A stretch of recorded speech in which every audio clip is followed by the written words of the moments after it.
All right, I think we're ready to get started. Happy Monday, everyone. Thanks for joining us on this lovely July morning. Wanted to welcome everyone. For those of you I haven't had the opportunity to meet, my name is Erin. I'm the Chief Experience Officer and Ad Operations Manager here at sMedia. sMedia has been in the automotive marketing and analytics industry for about 12 years now, if you haven't already heard of us. We are based in Canada, but we work with dealerships across the US and Canada. So while we're an agency offering ads to our customers, our success has largely been due to our consultative approach with our dealer partners. It's very important for us here at sMedia to educate our dealerships and lead them through the rapidly changing digital marketing and analytics landscape. We recognize that at the end of the day, your goal is to sell more cars, and we're here to facilitate that using good data, acting as an expert in digital marketing, helping your team navigate that world. So in that vein, today, we're going to be reviewing best practices for GA4 and the Automotive Standards Council's recommendations for dealerships to take ownership of their analytics. So if you have any questions while I'm talking, please use the Q&A section. We're going to do our best to address them all at the end of this webinar. We will also be sending out this recording and the slide deck after the call, so you'll have access to all of the links and the information you need to implement these recommendations. All right, with that being said, we'll get started. So we're going to cover about 7 topics today. We know that GA4 is a great opportunity for dealerships to take advantage and control of this new platform, your data and reporting. I know that sounds overwhelming. I trust that if you're here today on this call, you've probably been overwhelmed by the plethora of recommendations and options out there for you guys as dealerships. The thing is that we would like to eliminate is how many times have you been working with multiple vendors and the numbers they're reporting on don't match. We've all been in situations where we've had to rely on reports for results and we don't actually know where the numbers are coming from or what the vendors that you're getting those reports are even reporting on. So this is your chance to start fresh and own your data. Keep control of it so you have consistent and historically accurate data and you know where those numbers are coming from. So today we'll give you the base knowledge you need to take control of your dealership's analytics and ensure it's set up correctly. So let's dive in. So the first question you're going to need to answer when you're looking at your GA4 setup is, whose GA4 account should I use? The goal is to avoid any one dealership having a ghost town of analytics properties or views managed by multiple vendors, all reporting different numbers. I'm sure you guys have seen this happen through Universal Analytics and with GA4's customization options. It's very possible to be looking at very different data across properties. I'm encouraging any dealership I speak to identify one GA4 account that you would consider to be your source of truth. By the end of today, I'm hoping you'll have the information that you need to make that decision. You'll be able to audit the setup of this account, and you need to assign somebody, a person or a team that's managing that account so you can trust the data, the accuracy of the data there. This means you have to make a decision. You have to decide whether you want to own or control the GA4 property, or if you want it to be managed by your website provider or your agency. If you do make the decision to use your website provider or vendor's account, then you need to ask yourself, or you need to ask for property access. So send a message to the vendor whose account you plan on using and ask for property access using a Gmail account or a connected Gmail account. You also need to ask that they will transfer ownership of that property to you when or if you move to another website or vendor. And then once you have that access, you also need to make sure that if you ever switch websites, that you ask that new website provider to use that property instead of creating a new one for you. So basically, you want your analytics source of truth, whatever you consider that to be, to follow you from website to website.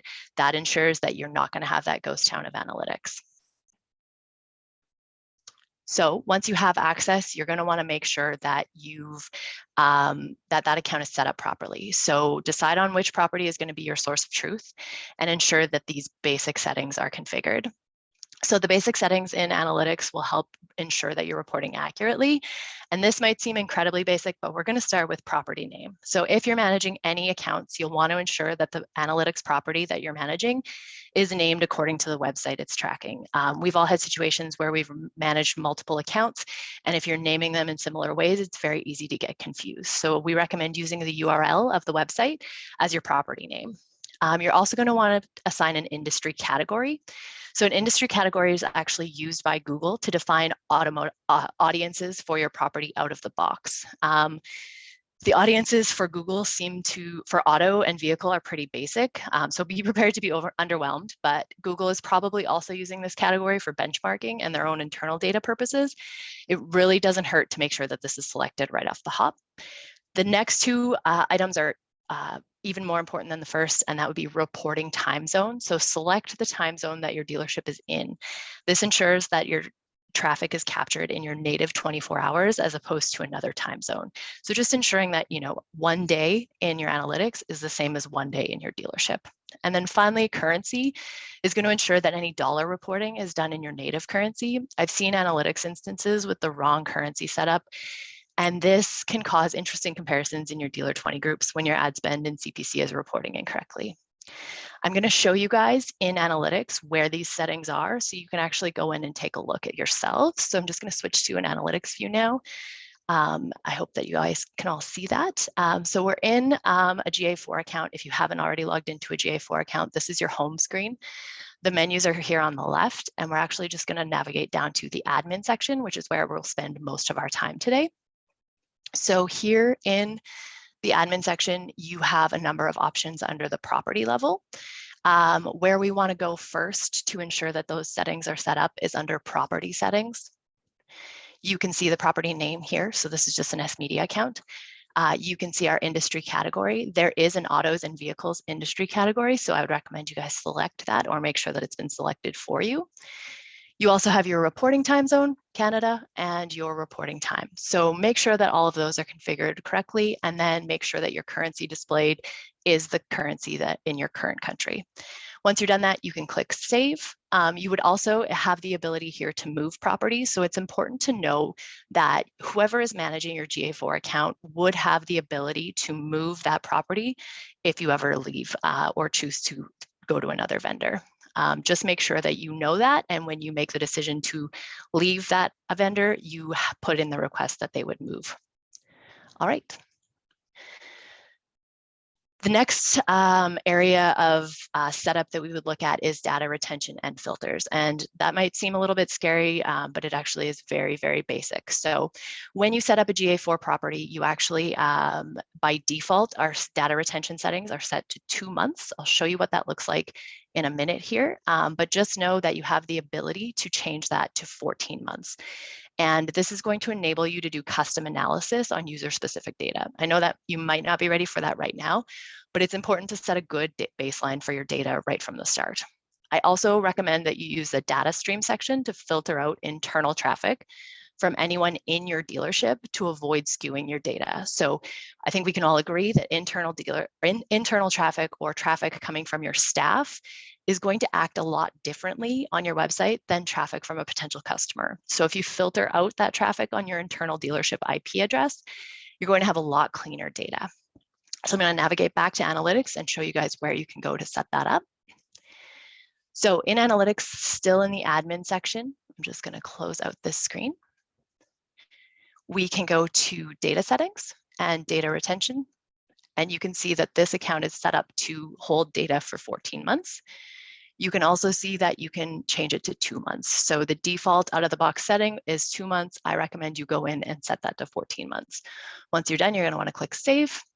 Obviously, I'm just going to click Cancel for today. Then to filter out your dealership's IP address, you would go to Data Streams and click on the data stream for that website. And we're going to go to Configure Tag Settings.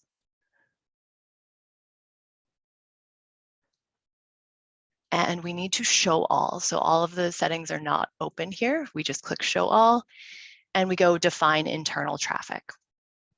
And then we can create an internal traffic rule. We can call this rule name Internal traffic IP, and we can copy and paste our dealership's internal IP address right here. If you don't know your dealership's internal IP address, when you're logged in at the dealership on internet, so like any browser at the dealership, you just Google what's my IP address, and it'll actually bring that up for you. So I can really quickly see, here's my IP. So the IP address for your dealership should be the same if you're logged in on Google. All right. Next up, we're going to talk about linking ad accounts. So if you're not running your own ads, you are going to want to connect an ad account to GA4. Just like this was in Universal Analytics, it's going to give your campaign spending information and better keyword information. You can't populate ad information retroactively. So you're going to want to do this as soon as possible. If you're not running the ads yourself, but you're relying on a vendor like sMedia to run the campaigns for you, I recommend that you send them a message right away and ask them to connect their ad account to your analytics source of truth. Of course, you need to decide which analytics account is going to be your source of truth, but definitely get this connection going as soon as possible. This is going to give you information and transparency into campaign performance that you wouldn't otherwise have. It's going to allow you to compare results more readily when you switch vendors or if you're using multiple vendors.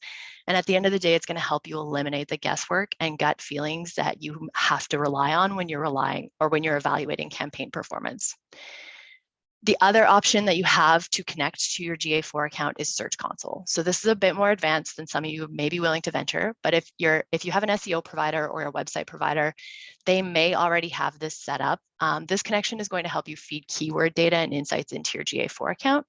And having both Search Console and GA4 connected is going to enrich the data available to you in your analytics account and just help contribute to a clearer understanding of your digital data. Okay. Next up is account access. So controlling access to your property is really crucial to minimizing reporting errors and ensuring data integrity.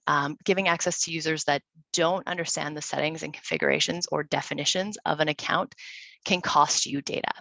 If you're operating out of a vendor's property, it's possible that you may not be able to see property access management at the property level of your account.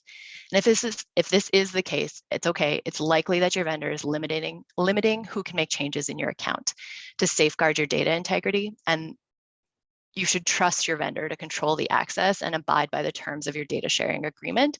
But you can always ask them to provide you with a screenshot of the accounts that do have property access to ensure your data is being used according to the terms of your agreement. It's important to only give admin access to your account to people who know your measurement strategy and understand the impacts of their actions in your property. I'm just going to switch over to analytics now and show you guys where to navigate to see who has access and show you what it might look like if you don't have access to that property access management. So once again, in analytics, in your admin, just going to close out some of these tabs. Okay, so you're in admin in analytics and you can actually see here this property access management. If you only have view access to an account, you will not have this option here. If it's not there, that's okay. It just means you don't have view access. You should review it with your vendor. We are going to click on this and we will quickly get a list of everybody that has access to this account. And you can see here on the right-hand side, we've got the roles that they play in the account. So you can quickly see who has administrator roles and whether or not they should. I would recommend that whoever's managing your GA4 account is the only person who has access to that admin level. And then you use view access if you need to give everyone else access at the dealership. The next thing we're going to cover is a measurement ID and how to get events and information into your GA4 account. So your measurement ID is the unique identifier for your data stream in analytics. So you can use the measurement ID to send data to your GA4 account. Out of the box, when you've created GA4 and it's installed on your website, it's only going to track activity from your website. So any tools that you add to your website, like chat, digital retailing, trade tools, or finance apps, are not automatically connected to your GA4, and they will not send data automatically. You have to get them connected. The good thing is that in GA4, it's incredibly simple to do so. You just actually send in a support request to your third-party vendor, like the ones listed here on this page, and ask that they send events to your property. include your measurement ID in that email, and they should have everything they need to complete that connection. Having these vendors send data to your property means that you will be able to track events from their tools on the website. And this, you'll want to make sure that every time you add a new vendor or tool to the site, or you switch vendors, that they are provided with the ID to track their events, so that your source of truth can report on all of the activity on your site, not just what your website provider sends. So this is going to give you a clear picture of everything that's happening on your site. It's also going to reduce your reliance on your vendor reports and bring all of your data about customer behavior and interactions on your site into one place. The goal in sharing your measurement ID with your vendors is to eliminate blind spots on your website. So if your vendors aren't using ASC or Automotive Standards Council naming conventions, this can get a little bit messy. And we're going to talk a little bit more about Automotive Standards Council vendors next, but just know that if they're not using Automotive Standards Council recommendations, they may be sending duplicate events or using odd event names. We'll go into that in more detail, but if you are an sMedia Attributely customer, we actually ask that you don't share the measurement ID without talking to us first, as we custom set up our event tracking so you don't need to share the measurement ID. So that's a little bit confusing, I understand, but just know that the measurement ID is the key to getting events into your website if someone else is managing your GA4 account. If you're an Attributely customer, you don't have to worry about that. If you're managing it yourself, you're going to want to stay on top of that. Okay, and now I've talked a little bit about events. We've all heard that GA4 is event-based. So what does that mean? It means that GA4 is tracking interactions on your website as opposed to just sessions and goals. This means that an event can occur from everything when a page loads, someone clicks a link, they submit a lead, or when they spend a certain amount of time on your site. This also means that if your website is structured poorly, you could end up with hundreds of events in your GA4 account. Back to the Automotive Standards Council recommendation, they have a recommendation of a total of 36 events in their specifications. This encompasses everything from menu clicks to chats and everything in between. And you may not have all 36 events in your property if you are using an ASC vendor. It's going to depend on your site and the tools you've deployed there, but you should have at least 5 events and no more than 40. And I'll show you what those events look like in analytics shortly. But the ASC recommendation is that we use event parameters and custom dimensions to provide further details on events like form name and the vendor it belongs to, so that we can keep the events short and relatively condensed. This ensures that you will have consistent tracking between your website providers, but only works if everyone is using ASC recommendations. So if you have a website provider now that is using Automotive Standards Council recommendations and you're looking to switch website providers, we recommend that you would go to another website provider that is also using Automotive Standards Council's recommendations, so that your event tracking in your GA4 is consistent, because the naming conventions that each of them used will be the same. Now, in my last slide, I provided a list of vendors you should speak with to request that they pass events to your GA4 using your measurement ID. Once again, if you aren't tracking events from all of your vendors in your GA4, then you will have a very limited view of the shopper experience on your site. I strongly recommend that you put in the work to achieve that, to ensure that all of the tools are being tracked in your primary GA4, and then of course maintain those events as you switch vendors. Once you have events flowing in to your GA4, then you can decide which ones to mark as a conversion. Conversions can be used to create first-party audiences and optimize your ad campaigns. The thing is that anyone with access can mark an event as a conversion in your property, and not all conversions are created equal. I'm sure we've had the conversation before, but what is a conversion? So that's up to you to decide. So it's important to decide which events you want to mark as a conversion and optimize for those events in your advertising as part of your measurement strategy, and then review that strategy on a regular basis. If you're not managing your account, but you're relying on your website provider, then I encourage you to have the conversation with them. Essentially, if you're only relying on their dashboard and conversion reporting, you really need to ask them what they consider a conversion. The Automotive Standards Council has recommendations and agreement on what should be a conversion or not, and it's generally agreed that a thing like a page view or a VDP view should not be considered a conversion. So it's really important you hold your vendors to account there and talk to them about what they're calling a conversion. Ultimately, it's up to you and whoever is managing your GA4 to decide what you mark as a conversion, but it's important to create a basic set of criteria for what you would call a conversion and stick to that. So I'm going to show you where to find events and conversions in GA4 right now, and how you would mark an event as a conversion. And hopefully that'll get a little bit clearer and not just use words to describe what we're talking about. So once again, we're in the admin section of GA4. You can see here under the property, we have events. And again, you can see that something like a click is considered an event in GA4, but it's not something we would actually want to call a conversion. We don't want to say, hey, Google Ads, optimize all of my ads for any time someone clicks on something on our website. That's really not ideal. So you can see in this particular property, we actually only have form start as a conversion.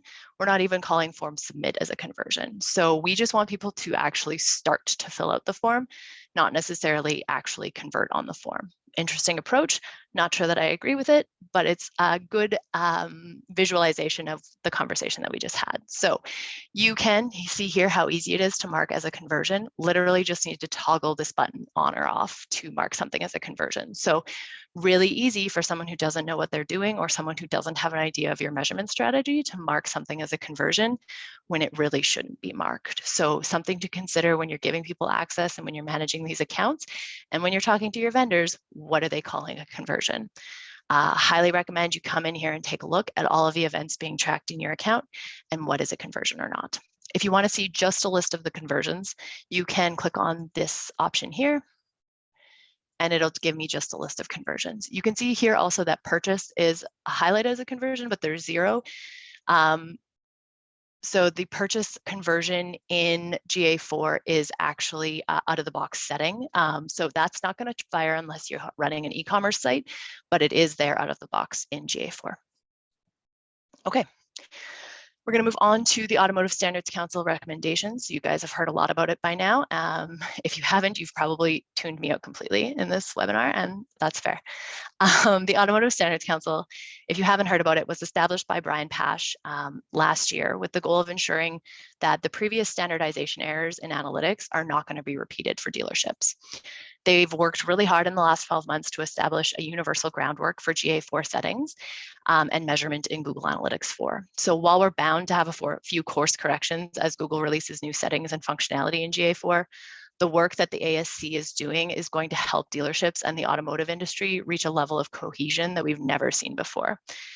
Brian and the council have done a really great job of signing up a number of significant automotive specific vendors. There's a link on these slides that will actually send you to the Find a Member link and the download specifications. So you can actually see what the Automotive Standards Council is recommending and also who's a member.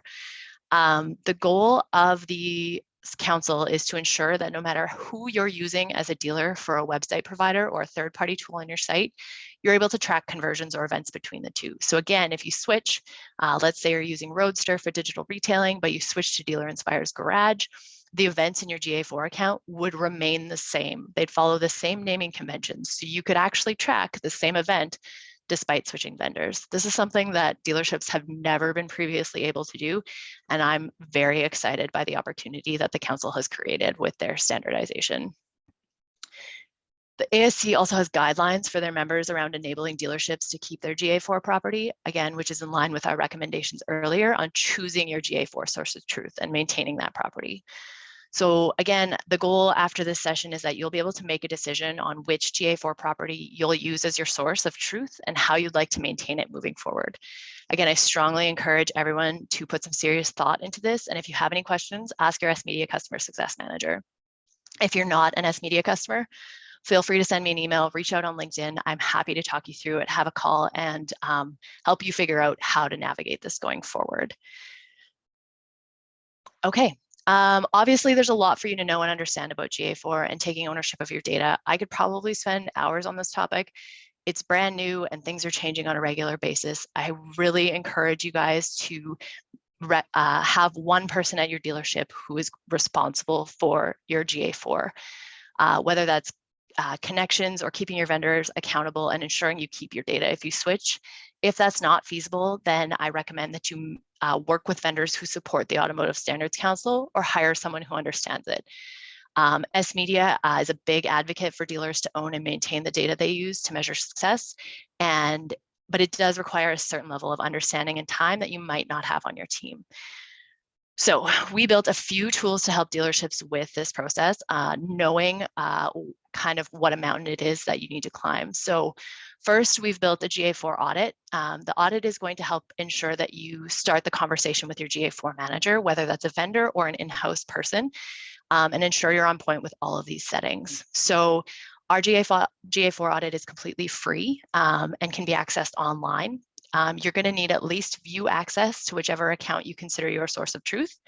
And then you simply go online, connect to your account, and the GA4 audit is actually going to generate a PDF for you with all of the recommendations I talked about today, plus an even further in-depth audit. You can take advantage of that by going to attributely.com. There's a little blue button at the top of the screen that will allow you to select or request an audit. You'll get it, like I said, it takes a couple minutes to generate. You'll get it in an email, and you'll have the ability to download that PDF right on the page, and then you can share that with whoever you need to. If you're in a position where you don't think you can manage it in-house and you don't want to rely on your website provider, some of you may be familiar with our attribution dashboard called Attributely. You may not be interested in the attribution platform itself, but an Attributely subscription includes creation of a GA4 account. It would follow the best practices we've discussed today. It would also make sure that all of the audit settings are right, and it would actually give you a custom measurement strategy for your dealership and ongoing maintenance of that strategy for as long as you're subscribed. That means that Attributely would take the maintenance and management out of GA4 off your plates and give you a much deeper insight into your campaign performance than basic analytics. With the Attributely platform, you can provide your whole dealership team with consolidated reporting in one place without worrying about any messes in your GA4 property. And if you ever cancel your services or subscription, we'd simply transfer the ownership of the property to you when you go. So that's enough for me. I'm probably tired of talking, and you're probably tired of hearing my voice, but I'm definitely open to any questions, comments, anything else that you guys would want to know.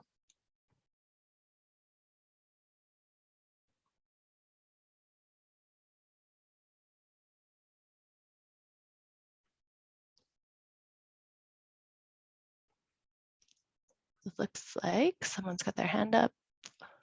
Erin, go ahead. Hey, I was just asking or checking and seeing what kind of format will this be sent back to us in. I kind of liked the follow along part of it, but I wasn't quick enough to do it on all of our properties. That's fair. We'll send the slides out in a PDF format, and you'll also get this recording. Perfect. Thank you. Yeah. Brittany. Hello. Hi. I was hoping that you were maybe going to address the best way to kind of create our custom URLs for different ads and things like that. When you go in under the traffic attribution, it's completely different than attribution, and how you could continuously add multiple filters on the top. And Yep. Now it's only letting you filter by 2. Yeah, I think that's a more in-depth topic for another webinar, but definitely happy to connect with you one-on-one to go through that. I would love that. Sure. Yeah. I will send you an email after this call. Great. Thanks so much. No problem. Okay. That being said, we'll send out the PDF and recording after this call. Thanks everyone for taking the time this morning. Really appreciate it. And if there's any questions at all, feel free to reach out to your customer success manager if you're an sMedia customer, or if not, like I said, reach out to me on LinkedIn or send me an email. Happy to help however we can.